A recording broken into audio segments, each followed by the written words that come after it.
Welcome to the fish tank. Hey everybody, Fishman here, and welcome to another video. This clip was also actually in Wednesday's video because I was trying to do a number of things at once.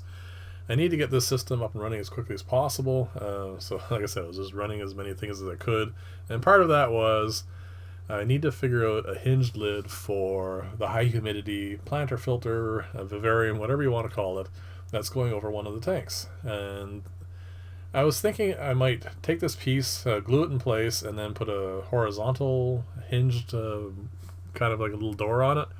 But I decided in the end to take this piano hinge and just mount it like this internally, and then use one of the magnets to hold it in place. It's going to be a lot easier to do this, and like I said, I want to get this up and running as quickly as possible, just so I can get these experiments started. Now, these are the magnets I picked up. They're really kind of cool. They're also really, really small.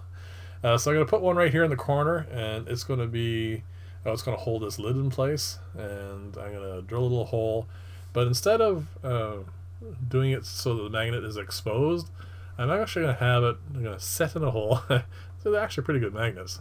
So I was kind of concerned if I had put it so that it was exposed, the two magnets that end up touching, and then when I go to open the lid, I would have to either put too much force on it, or the glue won't hold the magnet in place, or any number of things. So I'm going to run them in, well, reverse holes. So I'm going to drill a hole like this, and this is actually going to be the outside, and the other magnet is going to be on the inside part, and they're going to have plastic between them. The only thing I couldn't really quite figure out precisely, so I'm just going to try this as an experiment, is how deep to drill the hole. So how much room to leave so I have enough magnetic force, but not too much. So this is a piano hinge. I cut, I think, 3 segments off of this. The horizontal part here at the top is going to be on the actual lid itself, and this is going to be on the door. And we'll just have to quickly glue that in place. I glued it off camera. It's just another acrylic glue. I found it a little unusual to glue because something about the texture of it, it just didn't quite glue right, but it was more than strong enough for this. So there, I'm just holding it in place now, and then I'll run the glue on the top, and that's the hinge lid. It's very easy to do. I actually messed up a little bit. Again, I was trying to run a little bit of extra glue, methylene chloride, through the channel there, and it ended up dripping down a bit on the right hand side. But I can polish that out later. It's not really any real big deal if it bugs me. So this is it sitting here. You can see it flaps a little bit. So what I'm going to do now is I'm going to make a little L bracket, and it's going to fit on the inside here. You can see a little bit of silicone there. Once that cures, I'll just rub that off, the excess. This is going to go on the inside, so I was just measuring here for where to cut it off so that I can make the L bracket. I want the magnet to sit right behind this, just to give it, as well, as much chance of grabbing on properly as possible. So here it is. It's cut now. Then I'm going to build a little L bracket, and then put it on the inside, and there it is. There. It has enough force. It doesn't need a whole lot. I could have drilled a little bit deeper and made it a little stronger, I think. And I think if I do another one of these, which I made because I really, really like this, I'll end up drilling just a bit deeper and trying that out.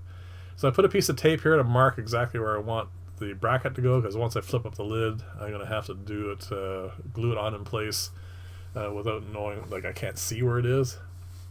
So there you go. It's glued in place now. And of course I need a little handle, so I took a little piece of I think it's 1/2 inch solid rod, and I just put it on the lathe it took a couple seconds. I just machined it down to give me a little bit of a grip, and it'll take like no time at all just to glue that in place and have it ready so I can have a lid. And that's it. That is the full lid build for the hinge one, and it's actually kind of nice. It works really well.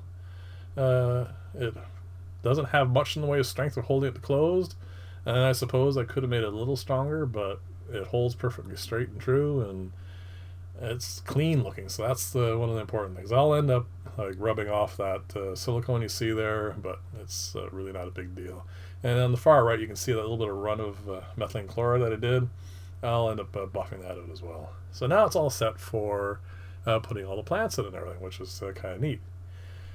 But I needed some extra lids. I actually originally had planned on building another hinged lid style, but I'm going to have to do that a little later because, like I said, I need to get this up and running.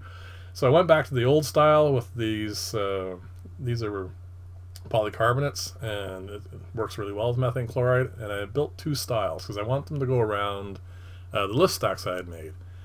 One is I just took a pair of scissors and cut out the little notch for where the lift stack's going to be, and the end bit that doesn't have the plastic attached to it, kind of sticks up a bit, so it bothered me, and so I made this one instead, which has a square hole, and once it's in place I can measure where I want to put a little side thing on just to make sure the fish don't jump out. So I put it in place, as you can see here, and the lift stacks are a little tall and I need to cut them down a bit. So I pulled it apart and just put it quickly in the saw, just trimmed it down, and now we're perfect good. I think it's still a little tall, but I can adjust that later on. I mean, it runs perfectly fine now. It's out of the water, and as you can see, I finally got some fish in here. Like I said, I got to get this cycled so I can start doing the experiments I want to do. And as you can see, because I had to take the filter apart, I ended up stirring up the water a little bit. So it's no big deal. So this is the other one. I was kind of concerned that with the amount of distance, this is only 1/8 inch acrylic. I was worried they were going to put a lot of pressure on that, but these lids are so light. Actually, I think I like this one more. Just let me know below which one do you think it looks nicest.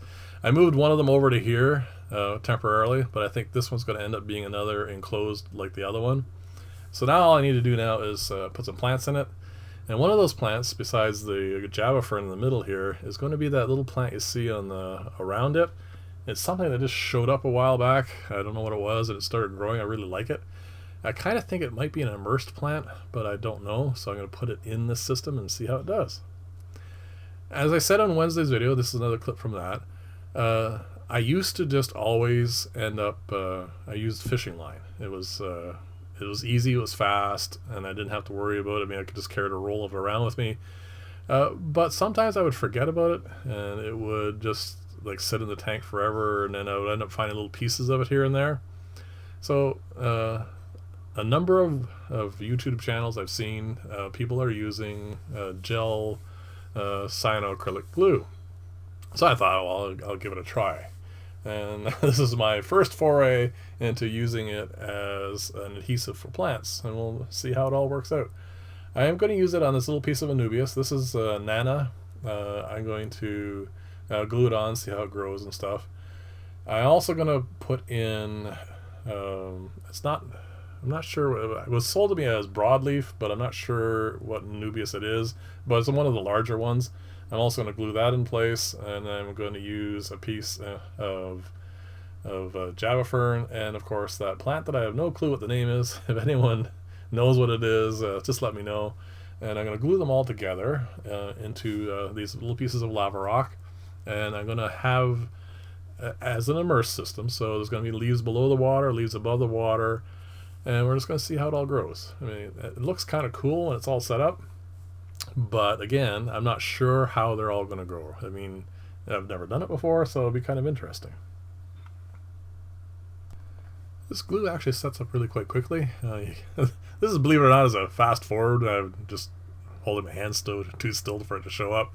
It actually didn't take very long. It was about, I held about 20 seconds because like this is the first one I've ever done, and it glues really nicely. So I will see how that works out. It is certainly something that would be easier in the long run, I think, than using fishing line. So this is the actual day that I hooked this up. So you can see there's still humidity and everything because it was a couple days after I had put the lid on, so it was nice and humid in there. The mystery plant's off to the left. The Anubias nana is down in the front. You can just barely see it. And then, of course, the Java fern in the middle and the other Anubias on the far right. So I'm going to let this sit for a little while, and I'm going to take another final clip of it a few days later. And like I said, nice and humid in there, which is kind of cool. And let me know what you think of the plants. It's obviously not its final resting place, or whatever you want to call it, because I want to adjust this a bit more. But at least for the moment, it's in there, and it's doing the thing it needs to do. So thank you very much for watching. If you like this style of video, please like and or subscribe. And as always, leave as many comments as you like. I answer them all. And like I said, I appreciate them. It gives me ideas, and we'll see how this grows. It's going to be something I'm going to be running for a long time, I suspect. There's more I want to fiddle with this before I get it in its final positions, but for the moment, I think this will be fine. I want to see what is actually going to grow. Some of it, obviously, I know will grow, but again, you never really know for sure. So, thank you again, and I'll see you in the next video, and bye for now.